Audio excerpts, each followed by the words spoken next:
Hi students, welcome back. This is Adil Usman and today we're going to be solving in this video question number 3 of May-June 2015 paper 21. So let's get started. Now the question says that WL provided the following information after the calculation of the profit for the year ended 30th April 2015. So you have the profit for the year ended that is given 86,000. We have the authorized share capital, which is the maximum number of shares a company can issue as per the articles of association, that is 100,000. Then we have the called up share capital, which is also equal to 100,000, which means that the company has issued 100,000 shares. The called up share capital is the issued share capital. Then we have the interim dividend, which represents the dividend that is paid during the year by the company. Then we have the general reserve, which is a revenue reserve, which is also used for different purposes, which we will also see later in this question. Then we have the retained profits, which is also a revenue reserve, and the primary reason for retained profits is to distribute dividends to the shareholders. Then it says that the directors have transferred 50,000 to the general reserve, and the directors have also paid an ordinary dividend of $0.15 per share. And they're asking you to prepare a statement of changes in equity for the whole year. So the question says that the directors have decided to transfer 50,000 to the general reserve. So what happens is that every year the company may transfer a certain amount from the retained profit to the general reserve, and which will be used for various purposes. Maybe, for example, to pay certain liabilities in future, to meet certain expenses in future, to maybe if there is some kind of working capital or liquidity shortage, so that it can use that money from the general reserve. So for various purposes it uses the general reserve, right? So every year the directors may decide that it has to transfer maybe certain amount of money into that general reserve, which will be used for future purposes, for different purposes in the future. Okay, so what you need to know over here is that the amount of money that will go into general reserve will come from retained earnings. All right, so the entry will be that you will debit the retained earnings, because you will take out the money from the retained earnings and you will pour it into the general reserve. So hence retained earnings debit and general reserve will be credited. Okay, before I move to part 2 of the additional information, just let me tell you that the retained profits is basically what the retained profits is representing the accumulated profit, that is the total profit the company has earned up till now since the company was formed, and the amount of the retained profit is representing the profit that has not been distributed to shareholders, and instead it has been reinvested back into the company. Okay, so now the second thing that the directors have decided is that they have to pay a final ordinary dividend of 0.15 per share. So you all know that ordinary shareholders, they receive a dividend, and the final dividend represents a dividend that will be paid at the end of the year. Okay, so now in part A of the question, they're asking you to prepare a statement of changes in equity.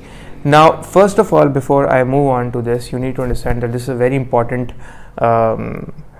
part of the company accounts, that whenever a question for company accounts comes, usually in almost every attempt, whenever it comes, they ask you to make a statement of changes in equity. Now, what is this statement? Let's see, but first let's see what equity means. So students, equity basically means capital. Okay, now in sole trader and partnership we studied that capital is represented by the amount of money that is invested by the sole trader or the partners, and every year the capital rises or falls depending upon the additional capital invested, or maybe if the company made profits the capital increase, or if there was some drawings by the owners of the company, by the owners of the business, so in that case the capital reduced. Okay, so similarly, but in company accounting, in limited companies, we don't call it capital, but it is known as equity, but it's the same as capital. The nature of equity is the same as capital, but we call it equity, and it is also known as, another word for it is shareholder funds. So equity basically comprises of what? It comprises of share capital, that is the shares that have been issued, plus the reserves. So the share capital definitely includes the ordinary share capital. It may include the preference share capital at times, because preference share capital at times may become part of equity. In other circumstances, it may be treated as part of non-current liabilities. So equity is basically comprises of share capital and the reserves, that is the revenue and the capital reserves both. Okay, so basically whenever they will ask you to make a statement of changes in equity, they are asking you to make a statement, prepare a statement where you have to show the changes in the capital structure or the equity structure, that is the changes in the share capital, what were the movements in and out of shares, and what were the movements in and out of the reserves. So let's see, the opening balances have been given, which is 100,000, 20,000 and 14,000, and then the total equity, that is the opening balance of the equity, is also given, that is 134,000. Alright, then you have been given the profit for the year, and that is how much? That is 86,000. So students, profit for the year is the profit that arises after deducting interest and taxes. All right, taxes and interest. After deducting the interest and the taxes, you get the profit for the year, which will be added back into the retained profit as well. Now, because there's a difference between the operating profit and the profit for the year. The profit for the year, being the net profit, is actually the profit that arises after deducting the taxes and the interest from the operating profit. The operating profit is basically what? Operating profit. What is operating profit? Just to recall, although it's not mentioned in the question. So operating profit is the difference, is the profit that comes after deducting the expenses and adding the incomes from the gross profit. So you deduct the expenses, you add the incomes in the gross profit, and you arrive at the operating profit. Okay. Then there is a transfer to the general reserve that has been made, and as I mentioned earlier, this transfer to general reserve is made from retained profits. So you deduct 50,000 from the retained profits and you add back to the general reserves. Just let's write the total over here. Then you have the dividend that is paid, that is the interim dividend. The interim dividend represents the dividend that is paid during the year, and that is how much dividend was paid during the year. 3,000 paid during the year, and then there is a final dividend which we are paying at 0.15 per share. So remember, whenever the dividend is given per share, so how will you calculate the total value of the dividend paid? You'll say that whatever were the number of shares issued, you will multiply it by dividend per share. So in our case, how much shares are issued? Okay, so in our case 100,000 shares are issued. Let's find it out. Although it says 100,000 is the share capital, but let's find out, is actually 100,000 shares issued as well. So for that, what you will do is that you'll divide $100,000 share capital, you'll divide it by the nominal or the par value per share, that is the par value per share. So what you will do is that you will divide the share capital with the par value per share, and then you will get the number of issued shares. All right. So in our case, since the par value is $1, so if you divide 100,000 by 1, the answer will be same as 100,000. Okay, so here many students usually do get confused because they write 100,000, but they don't know that the 100,000 that they are writing is actually the 100,000 share capital that they are writing. But since the numerical value is the same, so they'll get the right answer. But in the exam, if the par value is not $1, if it's maybe 0.5, then they'll end up getting a wrong answer. So number of shares issued multiplied by the dividend per share, that is $0.15, and this will come to 15,000. Now one thing that is very important for you to know is that in the statement of changes in equity, only dividend paid will come. Only dividend paid is deducted. You understand that? Remember, the students, in the statement of changes in equity, only the dividend paid will be deducted. Remember, proposed dividend does not comes in statement of changes in equity, because that dividend is proposed, it has not been paid. Only the paid dividend will be deducted from retained earnings in the statement of changes in equity. And what journal entry will be made for dividends that have been paid? The journal entry that you make for for the dividends that are paid is you debit the retained earnings, okay, and you credit the bank. Okay, debit retained earnings, credit the bank, because although the money is being paid from bank, but that money is coming from retained earnings.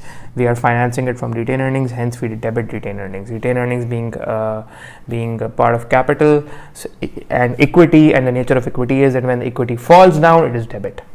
Okay. At times students say, what if the dividend is proposed this year, which means that we will not deduct it in the statement of changes in equity of this year, but if that proposed dividend is actually paid the next year, then what? Okay, so in a scenario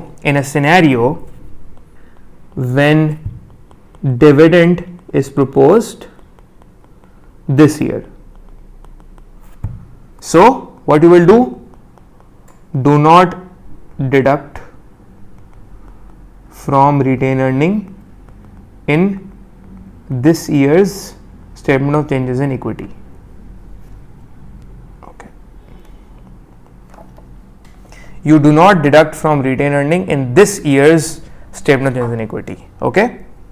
However, if paid next year, then deduct from next year's statement of changes in equity. So what we concluded is if dividend is proposed this year but is not paid this year, so we will not deduct it from retained earnings in this year's statement of changes in equity. But if that same dividend is proposed this year but paid next year, so next year, because it has been paid, hence we will deduct it from retained earnings but in the next year's statement of changes in equity. Alright, so now let's calculate the final values. So the final values for retained earnings would be how much? That would be 32,000. For general reserve it would be 70,000 and ordinary share 100,000. The total equity would come to 202,000. Let me write totals over here, 3,000 and 15,000. Okay, so we're done with statement of changes in equity. Now let's move to part B.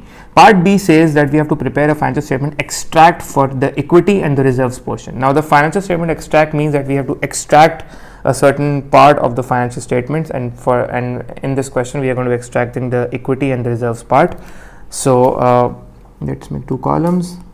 On top, usually when you are preparing the statement of financial position for a company, once you have prepared up till the part when you calculate the total assets, that is the current and the non-current assets, after that what you do is that you write equity and liabilities. Okay, but since in this question there are no liabilities and neither they are asking you to prepare the liability section as well, so you only prepare the equity section. So what you do is that you first of all what you will do is you will write the share capital, and that is the ordinary share capital, and the ordinary share capital is how much? At $1 each. Make sure you write the nominal or the par value, and remember that ordinary share capital will always be reported as at its nominal value, that is $1. At its nominal value, that is $1. That is its par value. Then you write general reserves. General reserve is how much? General reserve is 70,000. Make sure that you write the value of 70,000. Mostly what students do is that they take this value 20,000 and they report this value in the balance sheet in the bottom, but you don't report this value. Why? Because this is the value that does not includes the effect of the transfer to general reserve during the year. So remember that whenever you are making the financial statement extracts, you will always take these values. You understand that? You will always take the below values, that is the closing balances of the statement of changes in equity, and you will copy and paste those balances in the statement of financial position extract. So you write a general reserve of 70,000 and then you will write the retained profits or the retained earnings, that is how much? The retained earning is 32,000.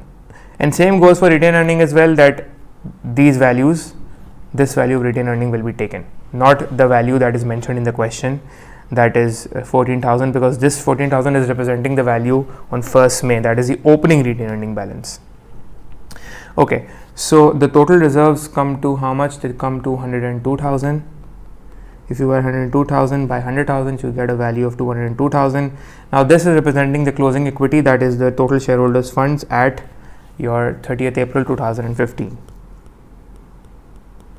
Now remember that this total 202,000, this 202,000 must equal the closing balance of the statement of changes in equity, that is this must equal the closing balance, the closing total of the statement of changes in equity. So this, what I am writing is that this must equal the total closing balance of statement of changes in equity. So students, that's about it. I hope you enjoyed the video. Part C and part D will be solved in the next video. Till then guys, take care.